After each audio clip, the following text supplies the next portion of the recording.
अस्सलामु अलैकुम दोस्तों, पेश खिदमत है आज की कहानी। कहानी में आगे बढ़ने से पहले मेरी नए आने वाले दोस्तों से अपील है कि हमारे चैनल को सब्सक्राइब करें और बेल के आइकॉन को दबाकर ऑल नोटिफिकेशन ऑन कर दें ताकि हर आने वाली नई वीडियो का नोटिफिकेशन आपको बर वक्त मिल सके। फिर मैंने उसने मौक्कल को तलब किया। उसने बताया कि वह बदरूह मुखर्जी के पास नहीं गई। मुखर्जी को किसी बात की कोई खबर नहीं। वो ये समझ रहा है कि उस बदरूह ने मुझे आलूदा करके ख़त्म कर दिया होगा। वो अपनी कुटिया में मौजूद है और एक लड़की को भी वो कहीं से उठा कर लाया है। मैं थोड़ी देर की मुसाफत तय करने के बाद उस तालाब पर पहुंचा जिसके करीब उसकी कुटिया थी। मैं उस कुटिया की तरफ दबे पांव और गैर महसूस अंदाज से बढ़ा। दहलीज पर पहुंचकर रुका। उसका दरवाजा खुला हुआ था। उसकी पुश्त मेरी जानब थी। एक 14 बरस की लड़की बेहोशी की हालत में बिस्तर पर पड़ी थी। मैं उसकी पुश्त पर जा खड़ा हुआ। उसके सामने एक गोला रखा हुआ था। उस गोले में ज़ैनब और उसका शोहर नजर आ रहे थे। वो दोनों कटे हुए हाथ भी। वो अपने जादू के जोर से उन हाथों से काम लेना चाह रहा था, लेकिन उसका जादू कामलामे इलाही के आगे बेबस था। दूसरी तरफ उसे गुस्सा आ रहा था कि उसका जादू क्यों नहीं चल रहा। जैसे ही उस बात का उसे एहसास हुआ कि कोई उसकी पुश्त पर खड़ा हुआ है, उसने तेजी से पलट कर देखा। मुझे देखते ही उसके औसान खता हो गए। फिर वो फौरन ही संभल गया। उसने मुझ पर अपने जादू का सारा जोर सिर्फ कर दिया और फिर उसके शैतानी चेलों ने भी मुझे अपने नरगे में ले लिया। जब वो अपनी ताकत आजमा चुका और तमाम कोशिशों को काम में ला चुका और मेरा बाल तक बीका नहीं हुआ तो मेरी नज़रों से गायब हो गया, क्योंकि वो जान चुका था कि मुझसे मुकाबला नहीं कर सकता। और फिर मैंने ऐसी हद बंदी कर दी कि वो संदीप में भूले से भी दाखिल नहीं हो सकता था और ना ही ज़ैनब की इज्जत और ज़िंदगी से खेल सकता था। अब उसकी कहानी खत्म हो चुकी थी। मैं उस बेहोश लड़की को होश में लाया। इस बात से मुझे बहुत खुशी हुई कि मेरे बर वक्त आने से उस लड़की की इज्जत और उस शैतान के हाथ से महफूज रही। उस लड़की ने मुझे बताया कि वह सुबह किसी काम से घर से निकलकर बाजार जा रही थी। एक सुनसान जगह पर 2 कटे हुए हाथों ने उसे उठा लिया। वो उसे उठाकर फिजा में किसी परिंदे की तरह परवाज करने लगे। फिर वो खौफो दहशत से बेहोश हो गई। मैंने उस शैतान की कुटिया नजर आतिश कर दी। जब वो मेरे सामने जलकर खाक हो गई तो मैं उस लड़की के साथ लेकर चला। फिर उसे उसके घर पहुंचा दिया। मुखर्जी के पास जो कटा हुआ हाथ था वो एक ऐसे शख्स का था जो ट्रेन के नीचे आकर कट गया था। उसका भी एक हाथ कलाई से कट गया था। वो उस कटे हुए हाथ को इसलिए उठा लाया था कि उसे काम में लिया जा सके, लेकिन ये हाथ उसके किसी काम ना आ सका। मियाँ बीवी ने मुझे मजीद 3 दिन तक रोक लिया। मेरी खातर मदारत में कोई कसर ना उठा रखी। इन हाथों से निजात मिलने की खुशी में सारे गांव में जोरदार जश्न मनाया गया। मेरी दास्तान ना सिर्फ बहुत ही अजीबो गरीब बल्कि हैरत अंगेज और नाकाबिले यकीन भी है, लेकिन इसमें ना तो कोई मुबालगा है और ना ही झूठ। इस दुनिया में ऐसे ऐसे वाक़यात पेश आते हैं कि इंसानी अक्ल हैरान और चकरा कर रह जाती है। इंसान और इस हकीकत से इनकार नहीं कर सकता कि इस दुनिया में रूह का कोई वजूद नहीं है। ऐसी ऐसी खबीस और अच्छी रूहें भी हैं कि कोई तसव्वुर भी नहीं कर सकता। जब मैं 10 बरस की उम्र का था तब से मेरे दिल के किसी कोने में ये ख्वाहिश पैदा हुई कि मैं एक डॉक्टर बनूं, बहुत बड़ा डॉक्टर, ताकि बनी नो इंसान की बिला तफरीक मजहब और रंगो नस्ल से खिदमत कर सकूं। मैं जैसे जैसे बड़ा होता गया मेरा जज्बा भी परवरिश पाता गया। मैंने आखिर MBBS में दाखिला ले लिया। पहला साल मुकम्मल करके दूसरे साल में कदम रखा तो मेरी ज़िंदगी में एक अजीबोगरीब दास्तान ने जन्म लिया। मुझे इस बात का अंदाज़ा ना था कि डॉक्टर बनना आसान नहीं है। एक मतवसत तबके के लिए इस तालीम का बारगाह उठाना ही बहुत मुश्किल होता है, क्योंकि मैं इतनी दूर आ चुका था कि उसकी वापसी मुश्किल थी। ओखली में सर्वे दिया था। एक रोज़ प्रोफेसर डॉक्टर मजीदुज़्ज़मान ने क्लास में शागिर्दों से कहा, इंसानी जिस्म की साखत समझने के लिए इंसानी ढांचे की अशद ज़रूरत है। लिहाजा लड़के और लड़कियां इंसानी ढांचे का इंतज़ाम करें। हर तालिब इल्म अपना अपना इंसानी ढांचा लेकर आए। ढांचा में उछल सा पड़ा। मुझे जैसे तालिब इल्मों ने हैरत से एक दूसरे की शक्लें देखी, ऐसे लगा जैसे कोई धमाका हुआ है। सर, एक तालिब इल्म सरूर ने हिम्मत करके कहा, हर एक को ढांचा लाने की क्या ज़रूरत है? क्या एक ढांचे से काम नहीं चल सकता? नहीं। प्रोफेसर डॉक्टर मुजीबुर रहमान ने सरवर को घूर कर देखा। अगर एक ढांचे से काम चल सकता तो क्या मैं ये नहीं कह देता कि तुम लोग आपस में चंदा करके एक ढांचा ले आओ। हर एक के लिए अपना अपना ढांचा लाना ज़रूरी और लाजमी है। मेरी बात नोट कर ले। उनसे बहस व तकरार करना फजूल था, क्योंकि वो एक सख्त गिर मजाज के थे, एक बेहतरीन डॉक्टर सर्जन भी थे, बहुत ही माहिर भी थे, और उनकी सलाहियतों और काबिलियत के हम सब दिलो जान से मदाह थे और उनकी बहुत इज्जत किया करते थे।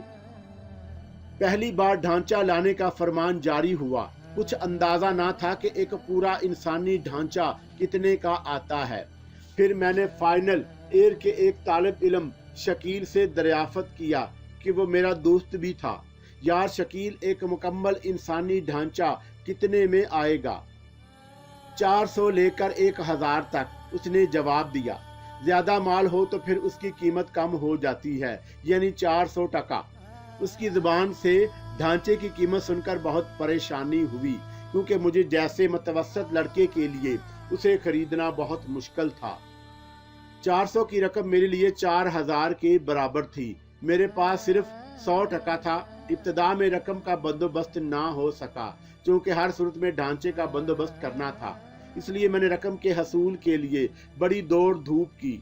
जब रकम का बंदोबस्त हुआ तो पता चला कि तमाम ढांचे फरोख्त हो चुके हैं। मेरी परेशानी और बढ़ गई। मैंने अपना सर पीट लिया कि अब मैं क्या करूं, प्रोफेसर साहब को क्या जवाब दूं। इम्तहान बहुत जल्द होने वाले थे और मुझे पूरा ढांचा याद करना था।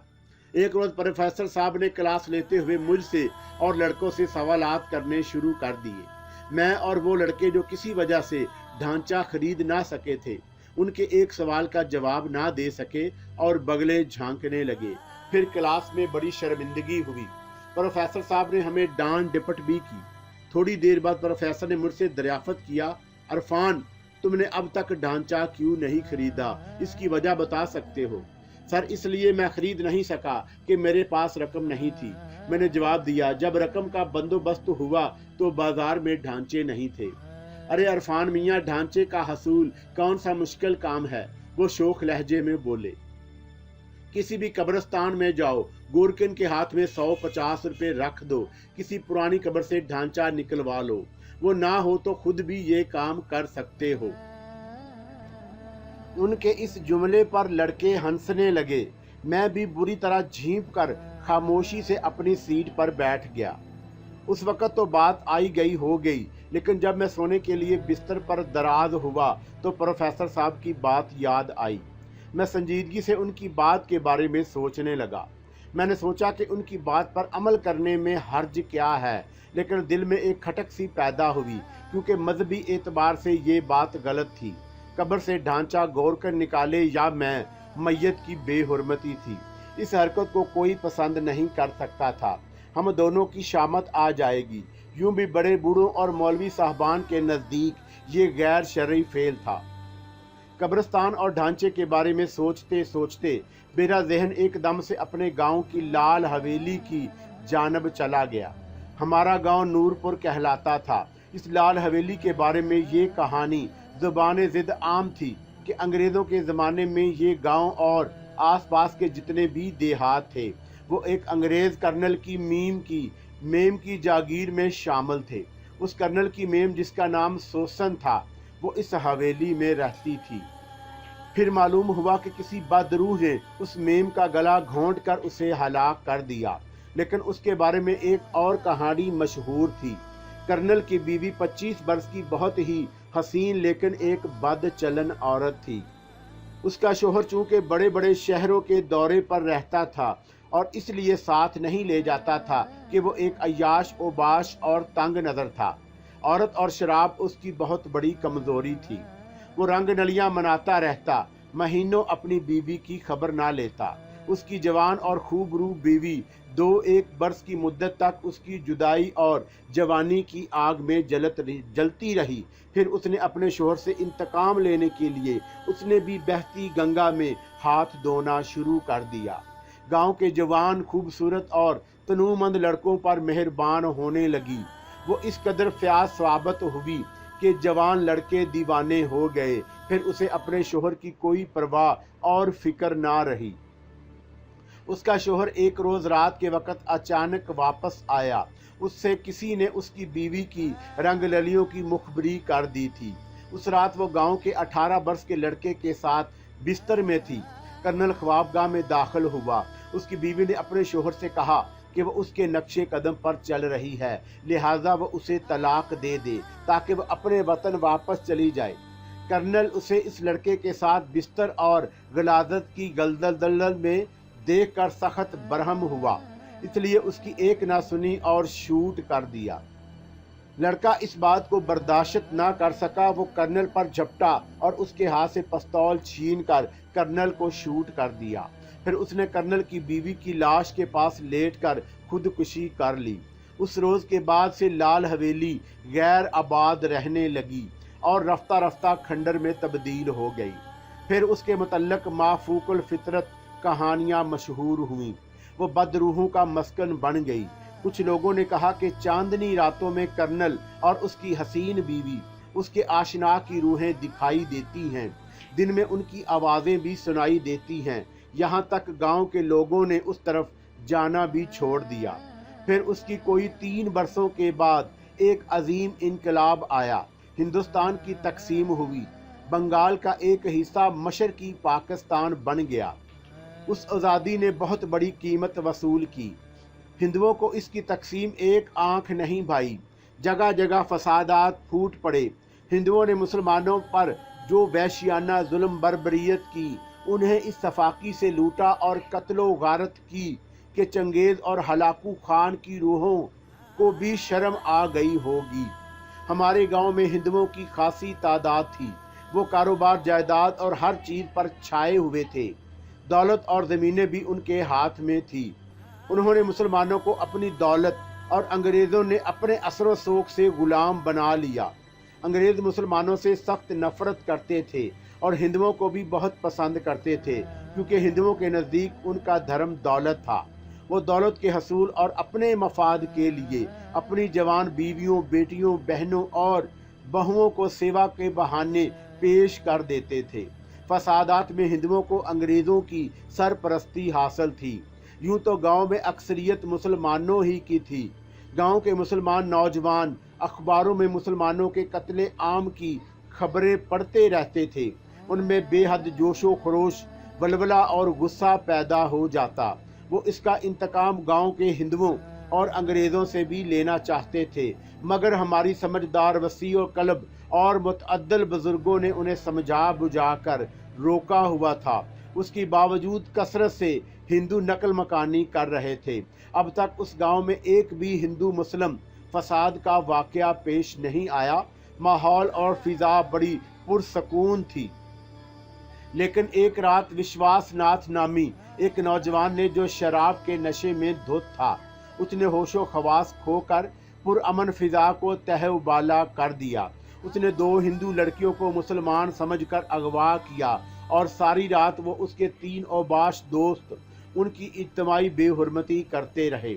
जब बाद में पता चला कि ये हिंदू लड़कियां थी, तो उसने रात की तारीकी में गांव के पटवारी को अगवा कर लिया और हिंदुस्तान से फरार हो गया।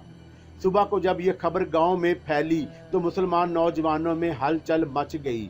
वो सख्त मुश्तइल हो गए। उन्होंने बहुत कुछ कहा गया और रोकने की कोशिश की, मगर वो किसी की सुनने के लिए तैयार ना हुए। उसका नतीजा ये निकला कि हमारा गांव भी फसादात की लपेट में आ गया। हिंदुओं ने भाग भाग कर लाल हवेली में पनाह लेना चाही, मगर नौजवानों ने उन्हें वहां भी नहीं बख्शा। अलबत्ता इतना होश नहीं, उन्हें इस जज्बाती और नफरत की हालत में भी था کہ انہوں نے بچوں اور عورتوں پر ہاتھ اٹھانے اور ان کی بے حرمتی سے گریز کیا۔ مسلمانوں میں بدمعاش قسم کے تھے، انہوں نے لڑکیوں اور اغوا کرنے کی کوشش کی، انہیں زخمی یا گھروں میں مشقیں کس کر ڈال دیا گیا، ایک عورت کی بھی آبرو ریزی ہونے نہیں دی۔ بہت سارے مرد کسی نہ کسی طرح جان بچا کر اور دوستی اور تعلقات کا واسطہ دے کر فرار ہونے میں کامیاب ہو گئے، مگر بیشتر ہندو اس لال حویلی میں موت کا نشانہ بنے، اور ان کی لاشیں کمروں اور اس حویلی کے احاطے میں بکھری پڑی تھیں۔ پھر ان لاشوں کو جلانے کی بجائے 2-3 بڑے بڑے گڑھے کھود کر ان کی لاشیں ان میں ڈال کر انہیں پاٹ دیا گیا۔ اب اس بات کو کوئی 24-25 برس بیت چکے تھے۔ وہ واقعہ ماضی کا ایک ہولناک حصہ تھا۔ اب تک وہ لاشیں یقیناً ڈھانچوں میں تبدیل ہو چکی ہوں گی۔ قبرستان اور ڈھانچوں کے بارے میں سوچتے سوچتے مجھے ماضی کی تمام باتیں یاد آئیں، پھر میں خوشی سے سرشار ہو گیا۔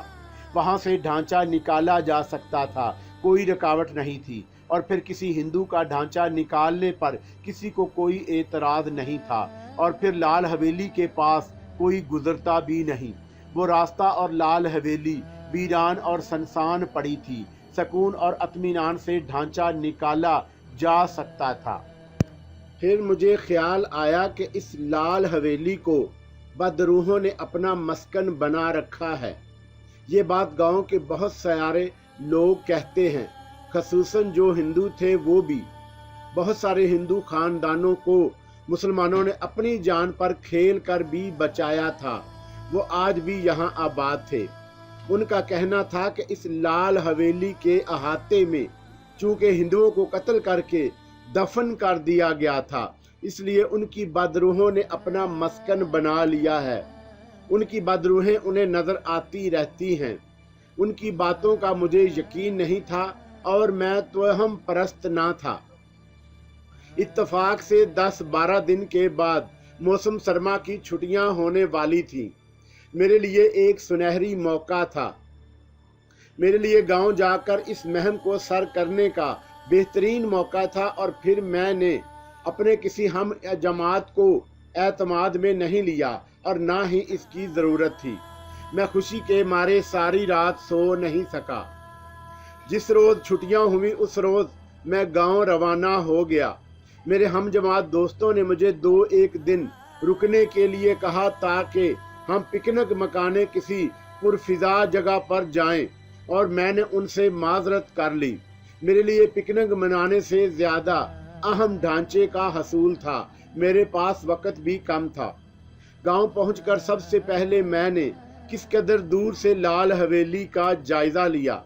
میں نے کبھی لال حویلی اور اس کے بارے میں جو کچھ مشہور تھا زیادہ دلچسپی نہیں لی تھی۔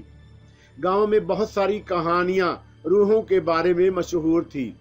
جسے دیکھو اس کے پاس اپنی ایک من گھڑت کہانی تھی، وہ اسے نمک مرچ لگا کر بہت ہی پر اسرار اور خوفناک بنا کر سنا رہا ہے تاکہ سننے والا ڈر جائے۔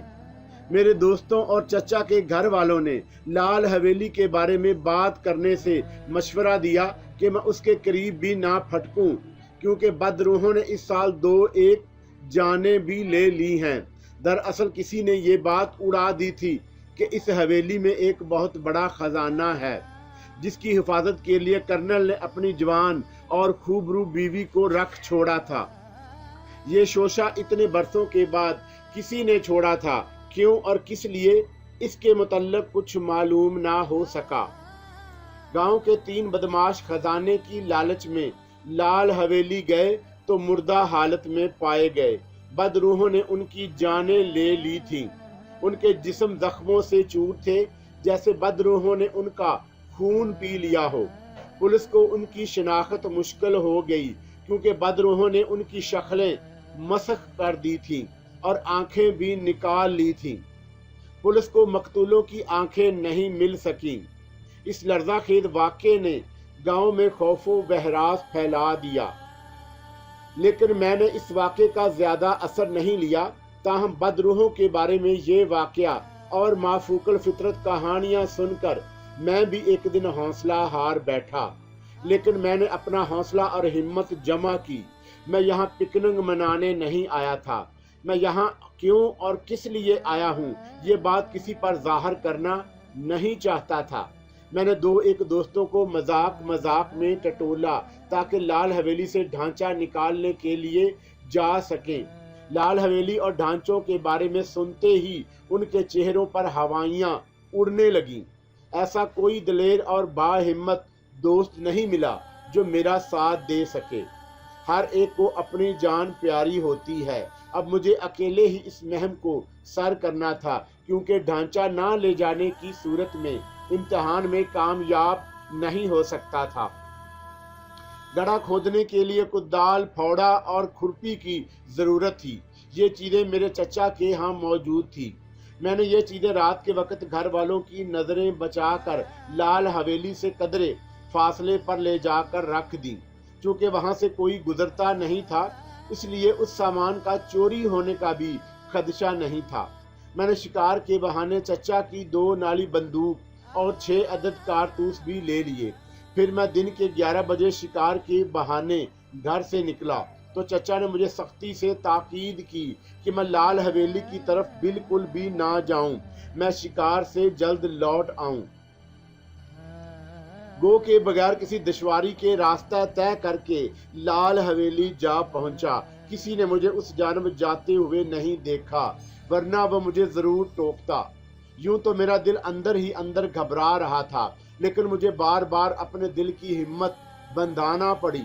दिन के सन्नाटे में भी लाल हवेली के अहाते में कदम रखते हुए मेरा जिस्म पसीने में भीग गया। मैंने कुदाल, फावड़ा और खुरपी जो एक थैले में थी उसे एक दरख्त के नीचे रख दिया। मैं बंदूक हाथ में थामे और दिल मजबूत किए वो जगह तलाश करने लगा जहां गड्ढे थे जिनमें लाशें दफन की हुई थी। जब मैं लाल हवेली की इमारत के बैरूनी दरवाजे की करीब पहुंचा तो मैंने उसका दरवाजा कदरे खुला हुआ पाया। उसी लम्हे ना जाने क्यों मेरे दिल के किसी कोने में लाल हवेली को अंदर से देखने की ख्वाहिश पैदा हुई। खौफ पर तजस्सुस गालिब आ गया। मैं अपने आप को उस तरफ बढ़ने से रोक नहीं सका। मुझे ऐसा महसूस हुआ कि कोई नादीदा कुव्वत कशा मुझे ले जा रही है और मैं उसके आगे बेबस और बेइख्तियार हो गया हूँ। मैंने दरवाजा खोलकर जैसे ही उस कमरे में कदम रखा, मेरा दिल उछलकर हलक में धड़कने लगा। मैंने उस कमरे के फर्श पर 3 इंसानी ढांचों को देखा। वो सही हालत में थे, पूरी तरह साबित थे। मुझे ऐसे ही ढांचे की जरूरत थी, लेकिन यहाँ एक नहीं कुल 3 ढांचे थे। मैं उन्हें देख और उनका जायजा ले रहा था कि वो एकदम से उठ खड़े हुए, कहके लगाने लगे।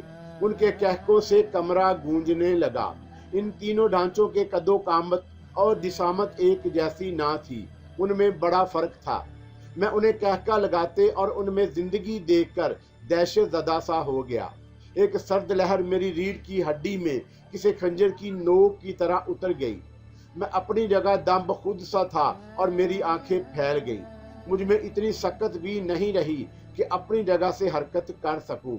उसी लम्हे मेरे दिल के किसी कोने में ये ख्याल आया कि कहीं इन 3 बदमाशों की मौत कहीं इन ढांचों के हाथों वाक़या तो नहीं हुई। कहीं ऐसा तो नहीं कि इस कमरे में खजाना दफन हो जिसकी ये हिफाजत कर रहे हैं। इस ख्याल के आते ही मेरे जिस्म पर लर्जा तारी हो गया, क्योंकि ये तीनों ढांचे मिलकर मुझे ख़त्म ना कर दें, मुझे दरिंदगी की मौत का निशाना ना बना दें। तुम यहाँ क्यों और किस लिए आए हो? लंबे कंध वाले ढांचे ने इस्तहज़ाई लहजे में कहा। क्या खजाने की तलाश में आए हो? नहीं, मैं खजाने की तलाश में नहीं आया हूँ, मैंने चंद लम्हों में खुद पर काबू पाकर बेजान लहजे में जवाब दिया। फिर किस लिए आए हो? दरमियाने कद के ढांचे ने तमस्खर से पूछा। क्या पिकनिक मनाने के लिए आए हो? मैंने सोचा कि उन्हें साफ साफ बता दूं कि किस लिए आया हूँ, लेकिन ये ऐसी बात ना थी कि उन्हें बताई जाए। मैंने झूठ बोलने का फैसला कर लिया। मैं लाल हवेली को देखने और उसकी सैर के लिए आया हूँ, मैंने जवाब देकर कहा। आप तीनों की इजाजत हो तो हवेली देख लूं। तुम सैर के लिए आए हो तो इसकी सैर कर सकते हो, तीसरे और सबसे छोटे ढांचे ने कहा। इस हवेली में कोई खजाना वगैरह नहीं है। क्या तुम लोग मुझे बता सकते हो کہ 1-1.5 برس پہلے اس حویلی میں خزانے کی تلاش میں 3 شخص آئے تھے تو انہیں کس نے قتل کیا؟ میں نے غیر ارادی طور پر ان کی طرف دیکھتے ہوئے کہا۔ گاؤں میں ان کی موت کے بارے میں یہ بات مشہور ہے کہ انہیں بدروحوں نے قتل کر دیا، ان کا خون پی لیا۔ نہیں، وہ خزانے کی تلاش میں نہیں آئے تھے، لمبے قد والے ڈھانچے نے کہا۔ وہ ایک نئی نویلی دلہن کو اغوا کر کے لائے تھے جو اپنے دلہا اور بارات کے ساتھ کشتی میں سسرال جا رہی تھی۔ اس کشتی میں صرف دلہا دلہن اور وہ ملاح تھے۔ وہ چاقوؤں کے زور پر دلہن کو لائے تھے۔ جب ہم نے دلہن کی چیخو پکار سنی تو اس کی مدد کو پہنچے، لیکن ہمیں دیر ہو چکی تھی۔ وہ تینوں اس دلہن کو اجتماعی طور پر نشانہ بنا چکے تھے۔ پھر ہم نے ان تینوں بدماشوں کو موت کی نیند بڑی صفاقی سے ایذائیں دے دے کر سلا دیا۔ ان کی موت بڑی عبرتناک تھی۔ اس دلہن کا کیا ہوا؟ میں نے دریافت کیا۔ کیا وہ دلہن اپنے شوہر کے پاس پہنچ گئی یا اپنے میکے چلی گئی؟ ہم نے اس دلہن کو ایک روح عورت کے ساتھ اس کے سسرال پہنچا دیا۔